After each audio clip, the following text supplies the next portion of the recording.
Bueno, pues buenos días. Para despertar así un poquito, ponernos un poquito en tensión, yo voy a hacer una pregunta, una preguntita.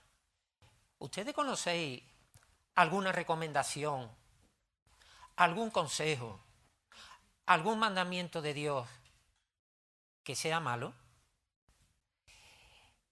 Que alguien me levante la mano si conoce alguno, y desde casa también, que levante su manita, ahí Luis que lo controle. ¿Conoce alguien algún mandamiento, algún consejo, alguna recomendación del Señor que sea malo? Bueno, pues de momento nadie levanta la mano. La cuestión está en que en el Salmo 19 nos dice: la ley de Dios es perfecta y que convierte el alma. Eso es palabra de Dios. Capítulo 15, de Hechos de los Apóstoles. Mirad, han pasado ya, hay que ver cómo pasa el tiempo, 20 años, desde la muerte y la resurrección del Señor. Es decir, estamos en torno al año 48, 50, después de Cristo.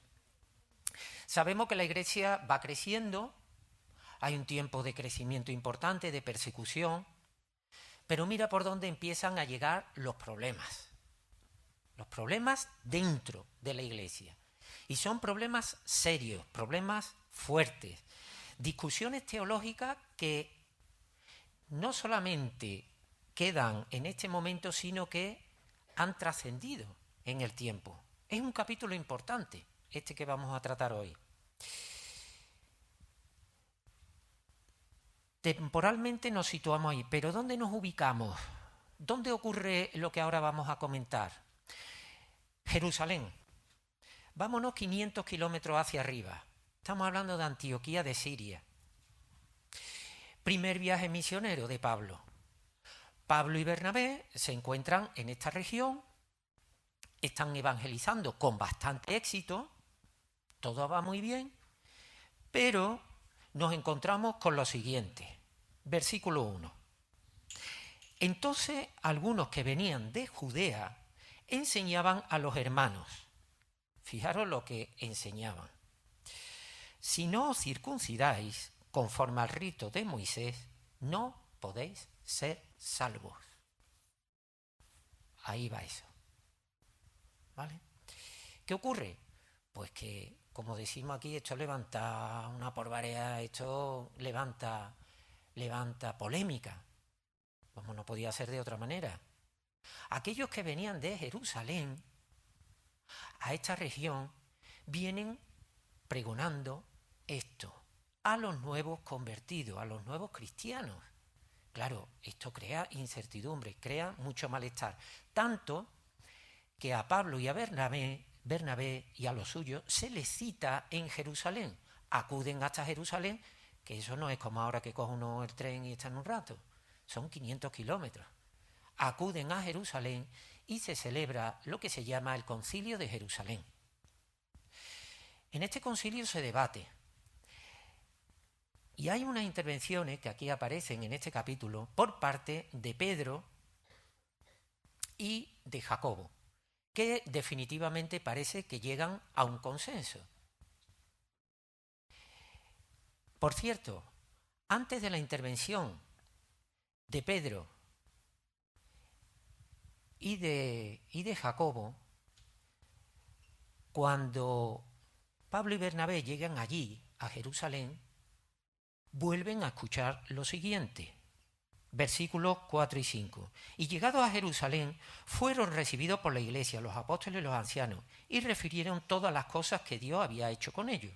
Buenas noticias. Pero algunos de la secta de los fariseos que habían creído se levantaron diciendo: es necesario circuncidarlos y mandarles que guarden la ley de Moisés. O sea, que allí en Jerusalén otra vez vuelven a escuchar esto. Hay discusión, como decía, intervienen Pedro, sabemos lo que ocurrió con Cornelio, intervienen también Jacobo, el hermano de Jesús, que se había convertido en uno de los principales de la iglesia en Jerusalén, y se cierra el debate. y se llega a un acuerdo que es el llamado Decreto de Jerusalén. Versículos 28 y 29. Dice así: porque ha parecido bien al Espíritu Santo y a nosotros no imponeros ninguna carga más. Se está refiriendo a los nuevos convertidos. Ninguna carga más que estas cosas necesarias: que os abstengáis de lo sacrificado a ídolos, de sangre, de ahogado y de fornicación, de las cuales cosas si os guardaréis, bien haréis. Y termina diciendo, pasadlo bien. Me extraño esta despedida. En la pechita dice, permaneced firmes en el Señor. Creo que es una despedida más acorde que pasarlo bien. Bien, pues esta es la situación. Este es el cuadro. Vamos a ir entrando en algunas cuestiones. Desde que empezamos a leer la Biblia, Génesis, Éxodo, y vamos pasando, nos vamos encontrando una serie de recomendaciones, de estatutos, de mandamientos que va dando el Señor, y todo ello se agrupa bajo la terminología de ley de Dios, ley de Moisés o la ley mosaica. Esta ley, este conjunto de mandamientos, ¿qué intención tenía? ¿Para qué fue dado? ¿Con qué propósito? Son varios. En primer lugar, pretende apartar a la nación de Israel para que fuese diferente al resto de los pueblos. Es decir, el Señor quería una nación santa, apartada. Lo encontramos ahí en Levítico. En Éxodo 19:5 concretamente. ¿Para qué servía esta ley? Nos revela el carácter de Dios. ¿Cómo es Dios? El Dios de Israel, santo, misericordioso, es un Dios justo. Nos habla de cómo es Dios. Hace un rato hemos estado hablando también de una forma de adoración al Señor, mediante las fiestas. Esas fiestas que van desde Pascua, allá por marzo, abril, hasta Tabernáculos, aproximadamente en octubre. Son una serie de fiestas de adoración al Señor. Para esto también se dio la ley. Revela también la condición pecadora del pueblo, la condición pecadora del hombre. Y proporciona también perdón. ¿A través de qué? ¿Cómo venía el perdón? A través de sacrificios y de ofrendas para aquellos que tenían fe en lo que estaban haciendo. ¿Qué otro objetivo buscaba esta ley de Moisés? Proporcionaba la dirección de Dios para salud física y espiritual. Lepra, alimentos, sexualidad, eran todo normas. De hecho, yo en algún momento lo he comentado, estudiando la carrera de farmacia, entonces yo no conocía nada de la palabra y entonces me enteré que era el Código Levítico, que era un libro de la Biblia, porque está considerado como de los primeros códigos, referencias higiénicas que muchos de sus aspectos siguen vigentes hoy día. Muy bien, pues esto es lo que se conoce como ley de Moisés, ley mosaica. Pero ¿qué ocurrió?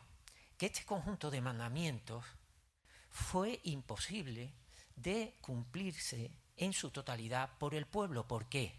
Dos cuestiones principalmente: por endurecimiento del corazón y por el establecimiento de una serie de rituales, de normas que sobre estos mandamientos se estaban aplicando.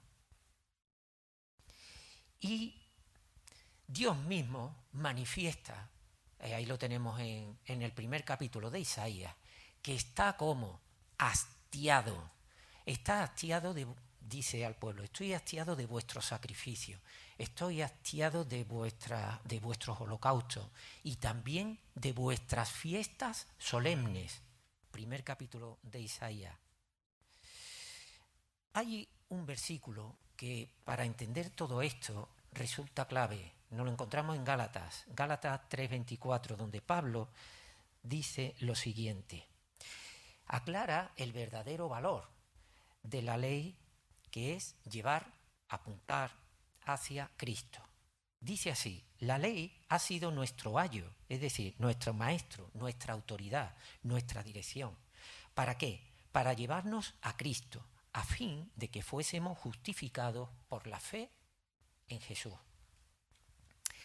Esto viene a ser la esencia de lo que podemos conocer hoy día como la ley de Cristo. Entonces, nos encontramos aquí, por un lado, ley de Moisés, y por otro lado nos encontramos la ley de Cristo. ¿Y qué pasa con estas dos leyes? Actualmente sabemos que una ley deroga a otra ley, convive con otra ley, o una es más importante que la otra, en fin, se establece ya un cierto ranking. Pero ¿qué pasa con estas dos leyes? ¿Qué es lo que ocurre? Si recapitulamos en la ley de Moisés, viene a ser una ley temporal, dada para un determinado momento de la historia del pueblo. Y además viene a ser una serie de normas de convivencia higiénica, como hemos estado comentando, normas morales y también un sistema sacrificial que a poco que leamos ahí el Levítico lo podemos encontrar. Y por otro lado tenemos la ley de Cristo. La ley de Cristo es eterna y tiene muy en cuenta el qué, la intención del corazón, que debe funcionar por fe y que tiene como punto fundamental el arrepentimiento, el perdón y la redención. Ley de Moisés, ley de Cristo. ¿Y ahora qué hacemos con todo esto? ¿Qué es lo que dijo Jesús? ¿Cuáles son las palabras del Señor? El Señor dijo que venía a derogar, dijo que venía a quitar la ley, esa que llamamos ley de Moisés. Él dijo que no venía a derogarla, que no venía a abolirla, que no venía a abrogar, sino venía a cumplirla. Esto lo conocemos. Pero es que al Señor le preguntaron: Señor, ¿cuál es el principal mandamiento?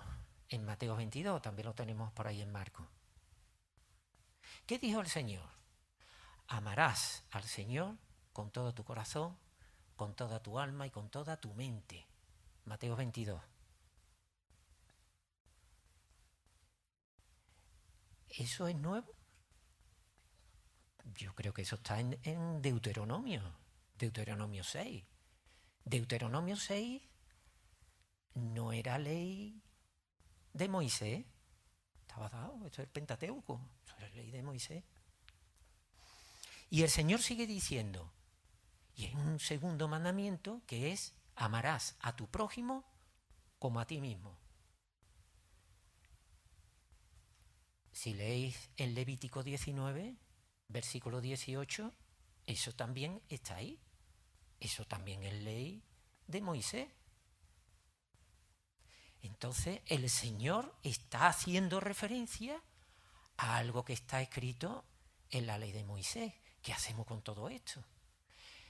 Jesús, que es el protagonista de su propia ley, ley de Cristo, está hablando de una ley que es la ley de Moisés. Hermano, todo esto creó un debate intenso, un debate muy, muy intenso. Pero yo creo que al hablar de todas estas cuestiones hay que hacer distinción entre dos cosas muy importantes. Por un lado está la salvación y por otro lado está la obediencia. Y que el Señor me perdone si no hablo correctamente de toda esta cuestión, que no es sencillo. Salvación y obediencia. Digamos que el objetivo de la ley de Cristo, ¿cuál es? Salvación del alma. Por otro lado tenemos objetivo de la ley de Moisés. ¿Cuál es? La obediencia. En Romanos 7:12 nos dice que la ley era buena y santa, pero no proporciona salvación. De hecho, en Romanos 3:20 se nos dice: ya que por las obras de la ley ningún ser humano será justificado delante de él, porque por medio de la ley es el conocimiento del pecado. Hermanos, la salvación no va unida a la ley, sino va unida a la gracia. Por gracia somos salvos por medio de la fe. Yo creo que este versículo lo conocemos todos, Efesios 2:8. Entonces, a ver, nos podríamos hacer la siguiente pregunta. Si ya soy salvo por medio de la fe, porque tengo mucha fe en lo que el Señor hizo por mí, ¿para qué tengo que escudriñar la Biblia? ¿Para qué tengo que marearme la cabeza? ¿Para qué tengo que memorizar mandamientos? ¿Para qué edificarnos compartiendo la palabra? Si yo ya tengo mi salvación. En el versículo 21 de la tarea que teníamos para hoy, dice así, habla Jacobo. Dice, porque Moisés desde tiempos antiguos tiene en cada ciudad quien lo predique en las sinagogas, donde es leído cada día de reposo. Y yo pregunto, ¿y qué es lo que leían? Leían la palabra, leían las escrituras, leían el Pentateuco. De tal manera que aquí se nos está haciendo referencia a que a aquellos que se les había dado esas instrucciones de absteneros de ahogados, absteneros de fornicación, etcétera, etcétera, a continuación se añade, oye, vamos a empezar por ahí, pero en cada ciudad tienen sus sinagogas donde la palabra de Dios es compartida, es estudiada. Es decir, que el conocimiento no se debe quedar únicamente, ese mandamiento no se debe quedar únicamente en lo que en un principio en ese decreto se había previsto. ¿Cómo se conectan estas dos leyes? ¿Cómo se conectan? A ver, en cuanto a la ley de Moisés, tenemos ahí un versículo en el Nuevo Testamento que está en Primera de Juan 5:3. ¿Y qué nos dice este versículo? Este es el amor a Dios, que guardemos sus mandamientos. Y sus mandamientos no son gravosos. Es decir, que no te debe costar trabajo, sacrificio, porque aquí lo dice, no son gravosos. Y no se nos está pidiendo un imposible. Es decir, esos mandamientos que ya hemos visto que el pueblo no pudo cumplir por endurecimiento del corazón, por rituales, etcétera, etcétera, eso ya se había demostrado. ¿Cómo me está diciendo ahora, aquí en esta carta de Juan, que tengo que cumplir esos mandamientos y no solamente eso, sino que además de manera agradable? ¿No es pedir demasiado? Pero en cuanto a la ley de Cristo, ¿qué nos dice? Por gracia somos salvos por medio de la fe. Y por fe, Dios provee ¿de qué? Nos lo dice en Gálatas 3:14. Por fe, por lo que somos salvos, al mismo tiempo nos provee ¿de qué? Del ayudador, del Espíritu Santo, del que nos convence de pecado y de juicio, entre otras cosas. Por lo tanto, la obra de Jesús va en un doble sentido. Por una parte, provee de salvación por medio de la fe. Y por medio de la fe, en Cristo Jesús, recibimos el ayudador, el Espíritu Santo, que nos guía en el cumplimiento de los mandamientos. Absolutamente clave, y con esto ya voy aterrizando, absolutamente clave la siguiente cuestión. Hermanos, todo lo que viene de Dios es bueno. Dios provee de fe. Y la fe es la que nos hace salvos. Y nos debería llevar a obediencia, gracias a ese ayudador.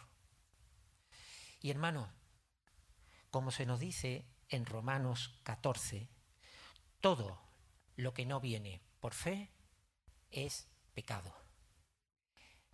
La fe, La fe en la obra de Cristo Jesús nos lleva a salvación, pero al mismo tiempo no se olvida del cumplimiento de los mandamientos. ¿Y qué mandamiento tengo que cumplir? Ahí están escritos. Eso sí, que lo que hagas sea por fe, no porque nadie te lo ha impuesto, nadie te ha aconsejado nada, nadie, tú es que lo has visto hacer, es por fe. Porque si es por fe, vale, pero si no, el Señor nos dice que es pecado. Vuelvo al principio. Lo que se había aconsejado en aquel concilio a los recién convertidos al cristianismo, ¿con eso bastaba? Está claro que lo que se pretendía con ese decreto era elevar el nivel de moralidad que entonces tenían aquellos que acababan de conocer a Jesús. Se reunían en templos paganos, y en templos paganos lo que se encontraba era idolatría, inmoralidad sexual y sacrificio de animales. De ahí esta primera medida de emergencia. Absteneos de esto. Pero la cosa no puede quedar aquí. Esto venía a ser unos requisitos, digamos, mínimos para empezar el camino cristiano. Lógicamente son requisitos que hay que ir aumentando conforme vayan madurando en el conocimiento de la palabra. Quizá esto nos sirva también a nosotros. Cuando una persona empieza a conocer la palabra, quizá lo más urgente sería actuar como hicieron aquí, ¿verdad? Es abstenerse de aquello que esté tan apartado como era el caso de estos recién convertidos. Empezar, digamos, como medida de urgencia, pero eso no significa que nos quedemos ahí. Hay que ir creciendo poco a poco en el crecimiento del Señor. Desgraciadamente el problema no terminó aquí. En el segundo capítulo de Gálatas nos encontramos con un episodio bastante fuerte. La discusión entre Pablo y Pedro, hasta el punto de que Pablo llamó hipócrita a Pedro. Fijaros hasta dónde llegó el asunto. A partir de ahí, Pablo inicia un segundo viaje. Bueno, puede ser también un instrumento que el Señor utiliza para que la palabra vaya moviéndose. Voy acabando con un par de cuestiones muy breves.